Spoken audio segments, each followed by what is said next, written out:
A Viking longship, 6 months at sea, dozens of men, and enough food to feed all of them, still safe to eat, with no refrigeration, barely any salt, and in some cases, no cooking at all.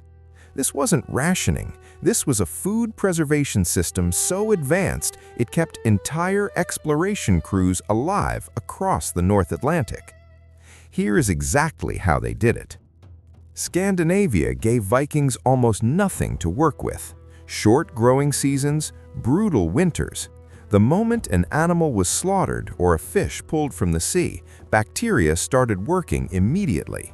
Fresh meat lasts days. A 6-month ocean voyage needs months. Vikings had no refrigerators, no vacuum sealing, limited salt. It was expensive, often imported, and heavy to carry at sea. So they built a food system using 3 things they had in unlimited supply: wind, cold, and time. And the most important technique wasn't the one you'd expect. Technique 1, stockfish.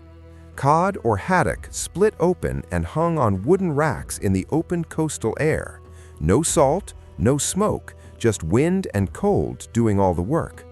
The result was a product harder than wood, light enough to carry by the armful, and with a storage life of several years, not weeks, years. Rehydrated in water before eating, it delivered more protein per gram than almost any other food available to a medieval sailor. In the Faroe Islands and Iceland, Vikings built dedicated wind-drying sheds called hjallar, wooden structures with slatted walls that let the cold North Atlantic wind flow through continuously. Mutton hung in these sheds developed a deep fermented flavor the Vikings prized, a product called skyr that is still made in the Faroe Islands today using the exact same sheds, the exact same method. But wind and cold alone couldn't solve everything. For that, Vikings turned to something far more unexpected: fermentation. Specifically, skyr and sour whey. Skyr was a thick, strained yogurt made from curdled milk. Packed into sealed barrels, it lasted months at sea, providing protein and fat when meat ran out. But the real secret was what was left over from making skyr, the liquid whey. Vikings discovered that sour whey was acidic enough to act as a preservative. Meat submerged in barrels of sour whey stayed edible for months. No salt needed. The lactic acid did the work instead. This is the same science behind modern fermented foods. The Vikings understood it not from chemistry, but from generations of watching what worked and what didn't. And then there was hakarl. The Greenland shark is toxic when fresh. Its flesh contains high concentrations of urea and trimethylamine oxide that would make you violently ill. Vikings discovered that if you buried the shark underground and let it ferment for 4 months, those toxins broke down completely. The result was edible, powerfully pungent, but safe, calorie-dense, and preserved indefinitely. They didn't discover this by accident once.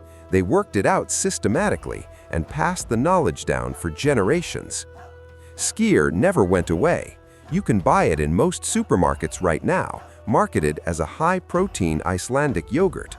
Same product, same fermentation process, 1,000-year-old Viking food sold next to the Greek yogurt. Stockfish remains a staple across Norway, Iceland, and Portugal.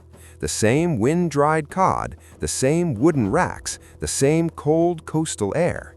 In Norway alone, thousands of tons are produced each year using a method unchanged since the Viking Age. And on voyages, Vikings barely drank water at all. They carried ale and mead instead, fermented drinks where the alcohol and acidity made them far safer than water that could become contaminated at sea. Their entire food system was built around one principle: remove moisture, introduce acid, use cold and wind, and the food takes care of itself.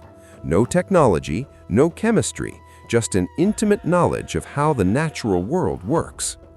No refrigerator, no vacuum pack, no preservatives, just wind, cold, fermentation, and a shark buried in the ground for 4 months. And the next time you pick up a pot of skyr at the supermarket, you are eating Viking survival technology. probably with a spoon and some blueberries on top, but still. Drop a comment. Which Viking preservation technique surprised you most? And if there's another Viking survival skill you want us to cover, let us know. See you in the next one.